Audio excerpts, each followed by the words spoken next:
So there's such thing, Sonny, as you know, called technical difficulties. And it starts when you forget to put the plug in the wall. So I am back. I want to thank Curtis for that broadcast, and I want to thank you for joining us. We have Sonny Sumter, who's going to be talking to us about the upcoming DC Jazz Festival. Sonny, thank you so much for joining us. It's always good to be with you, Denise, and thank you for having me on Win TV. Yes, our pleasure. It's the first time that's happened, and I'm frazzled right now. But It anyway, happens. yeah. So let's talk about the jazz festival. It's coming up on the starting the 31st. Is that correct? It's a 5-day festival that kicks off Wednesday, August 31st at the Howard Theater, opening night. You've been doing the jazz festival. Let's go back a little bit for some time. Let's talk about the history, how it got started, and sort of how it's expanded, which I think is what's so exciting about it. It is exciting. And in 2004, Charlie Fishman, the founder of the DC Jazz Fest, and his beautiful wife, Stephanie Peters, actually started the Jazz Festival, then Duke Ellington Jazz Festival, on a paper napkin in Adams Morgan at Cashin's. And they got, Charlie managed Dizzy Gillespie for many years. And when he got home, he said, why isn't there a current jazz festival? Now, Bill Worrell had done a great jazz festival in his time. The Spellmans, A.B. Spellman and his wife had done one. Other folks had come and really had done great festivals, but nothing had been happening for a few years. So Charlie, with some seed money, started a jazz festival in 2004 with 12 concerts along U Street. And from there it grew. We used to be down at the mall. You probably remember that. We used to do free outdoor events in September out at the mall, right at Sylvan Theater. And then in 2009, we changed our name to DC Jazz Festival and moved to June. And so we were a 10-day offering with the culminating event always around Father's Day. So it became a Father's Day tradition for about 10 years. Um, and the pandemic changed everything for us. I I can think imagine. once we went virtual in 220, and then we had the September event that was so successful at the wharf, we got some great advice from the city, some other stakeholders that have been holding our hand from the beginning that said, move, let's move, let's move. So we made the permanent shift to move to Labor Day weekend. Well, it's a good weekend, although people are still traveling, but a lot of people are coming to DC. And so, and people are ready to get out. They're ready to have fun and to congregate and to celebrate. What do you have in store for the Jazz Festival for this year? So the good news is that we're still citywide. We are a smaller festival than we have been in over the years. So we're down to 5 days from 10, but we still have fantastic events starting at the Howard Theater. Then we're going to be at Tacoma Station the next day. We're at Eaton, DC. Downtown, we're doing. Definitely want to talk about Anacostia and the great partnership that we have with the Anacostia Bid, because we're doing Jazz Meets Go Go over there on Friday the 2nd. And then we've got the Wharf. We've got the Wharf on 2 days on Saturday and Sunday. I should also mention that we've got an opening concert at All Souls Church on Friday. It's a prelude to Jazz Fest. Oh, This nice. that's going to be great this evening, but it's sold out. But I do want to give a plug to the Bohemian Caverns Jazz Orchestra and IO, because that show is going to be spectacular. It's already sold out. So is the Bohemian Caverns going to open for the show? So there, we decided to do this prelude, and we've done this over the years. That's such a great question, Denise. We've done this over the years where we've reached out to our partners around the city and said, hey, can we do something to sort of a prelude to Jazz Fest? We've done it at the Phillips Collection in the past. So this year we decided to do it with All Souls Church. A good friend of mine is over there, Rochelle Rice, a fabulous singer we all love, Rochelle.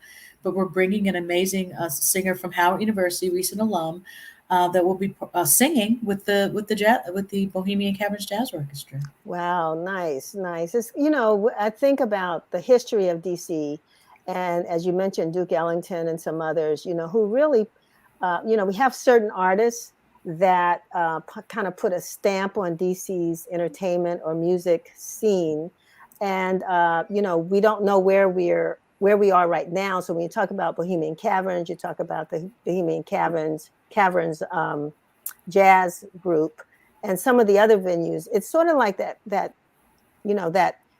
piece that connects the past with the present and maybe the future, and especially as it relates to jazz. Have you observed whether the jazz scene in DC is growing, or where is it? What's this? I mean, we know that go is DC, but jazz is DC is jazz too. Talk a little bit about that. I'm so glad you asked that. My grandmother, I'm going to always nod to her, is always talking about, past, present, future, and they should all meet. And I think jazz really does that well. DC happens to be one of the international jazz hubs in the world.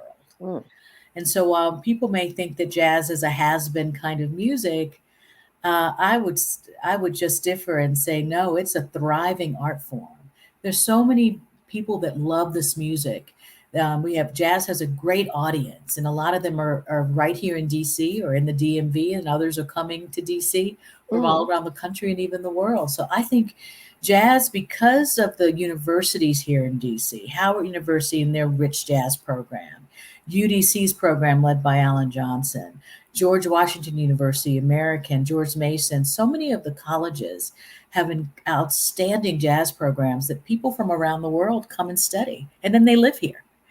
And so they're bringing their culture, right?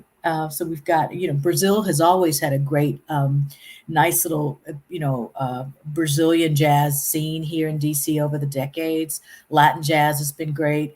Even the African world music scene, the Ethiopian hmm community has done an amazing job with incorporating jazz with their folk music. So I think, jazz is such a lively celebratory art form that I think it's thriving, and Jazz Fest is just playing our role to make sure that it continues.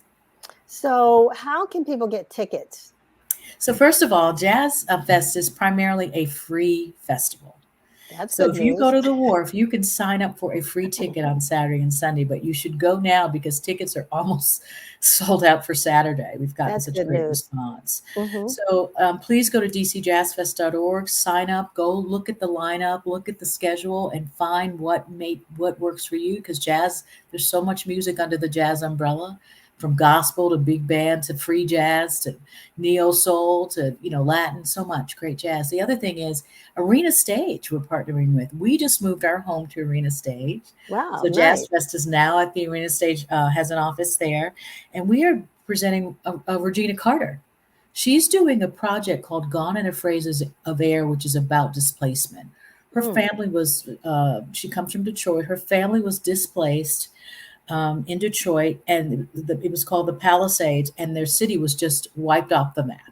So similar to what's happening with Berry Farms, right? right. So after this incredible concert, we're going to have a post-panel discussion about the displacement, and we're going to have DC Zone, a lot of DC Zone on that panel talking about Berry Farms and other communities in DC that have this issue of displacement that we think may have happened in the 60s, right? But is very relevant today. Very So much we're going to so. unpack that after the show.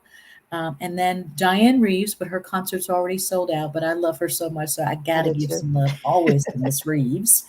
And then the next day, we're doing a tribute at Arena to Roy Hargrove. His documentary has come out. So we're Wow. going to feature the film, and then we're going to have a post film discussion. And Gordon Chambers, who's a very good friend of mine, who's from New York. You may know Gordon, great singer songwriter with hits that from Anita Baker and on. He's also an amazing singer, but he's a journalist, and he's quite a understands jazz, has quite expertise in the history of jazz. So he's going to lead that discussion, and that is. That ticket, please go and get, if you are interested in Roy Hargrove and his history, sign up to get tickets for that, because that's also a show that will sell out. That And so screen all of those that you just mentioned are going to be at Arena at Stage? Arena Stage, yes. Nice. Okay. All And then right. Well, afterwards, you can come to, at the wharf, there are three outdoor stages: Transit mhm. Pier, District Pier, Rec Pier. And then there's an indoor stage, Union Stage, for indoor concerts. And then there's a small youth ensemble stage that's called Nice. the Levine Stage, thanks to Levine School of Music for underwriting that stage. So where's the venue in Anacostia? So the venue is going to be the Big Chair, right there at the big chair, right across from Busboys and Poets, in that enclosed area there. They will have an outdoor concert featuring Jogo, but also have marketplace and all kinds of fun activities for families and singles. Right. So, and I want to give it up to Christina Ludis and the Anacostia Bid for partnering with us every year around this. We definitely want people to come up. I just talked to Elijah, who's the lead of the Jogo Project, and they're very excited about coming back to bring It's jazz meets go-go. You definitely have an exciting lineup this week in a lot of places. And that's the other thing I think is to encourage people to explore other neighborhoods and hear great music. A lot of times we get stuck into our own little, world of the neighborhood Mhm. within where we live. But to hear some great jazz, you might have to go across town or go to the That's right. wharf. I think that's a really good way that you've been able to spread the music across the city. So, again, you said just about everything is free, but you need to get those tickets right away. So we are going to put that up again to make sure that folks will do that. Any other highlights you want to share with us, Sunny? Well, I want to thank the Washington Informer. You are a great partner, have been for years. So I definitely want to give it up to you and thank you for all of just your community engagement around this great city. I can't thank you enough, Denise, and it's a pleasure working with your team year after year. The Jazz Festival is made possible because it is a community endeavor. Hmm. And it is really because so many people have wrapped their arms around us. We don't have a big budget at all. And in fact, the New Orleans Jazz Fest in Newport, their budgets are 7, 8 times larger than ours. Yeah. But how we make what we do possible is because of partnerships like yours. So we want to encourage everybody to come out there. And the tickets that are ticketed, they're moderately priced. So do, if you can, buy a ticket as well because those tickets really support the artist. So come on out and let's get jazz on in DC next Speaking week. of that, I just want to say that ask you this question quickly because you mentioned, Montreal. You mentioned some other venues. I know there's the South African Jazz Festival. There are jazz festivals all around the world, and there are people all around the world that follow those jazz festivals. Have you come across anybody that has actually traveled the waters and said, this is we are coming here for this event this year because we love jazz festivals? Absolutely. And that's such a good point that you raised because people will go to another country to get their jazz on. I Hmm. know I'm going to Umbria last year. I went to London this year. I've been to the Cape Town Jazz Festival, which is fantastic. Right. I think you're right. It is such an experience that people come. Yes, we've had people coming from Africa, definitely. I've had friends come from Ghana, folks that have come from Nigeria, especially when we had Femi Kuti. Remember that? That was Yes. fantastic. People that are coming from Paris, Canada, because we have an international component. This year, we're featuring artists from Taiwan, from France, from Canada, from the Bahamas, from Cuba. And so, because we have that rich international scope in our programming, and I want to give it up to Willard Jenkins, our artistic director, for really programming an exceptional festival this year. I think because of that, people do come from all over the world, and they come up to us and say, "Hey," they shout out, I'm from Ghana, I'm Right, coming all right. the way. So it's a wonderful experience. And look, at Destination DC, Elliot Ferguson loves it. I can imagine. He Yes. wants to make sure that this is an international I festival, an was thinking about international Elliot destination. when I asked that question because I know he's out traveling around the world getting Mhm. people to come to Washington, and the Jazz Festival is one of those events to sell. Sonny, thank you so very much for being with us and for sharing this. And I hopefully I will see you at one or more of those venues.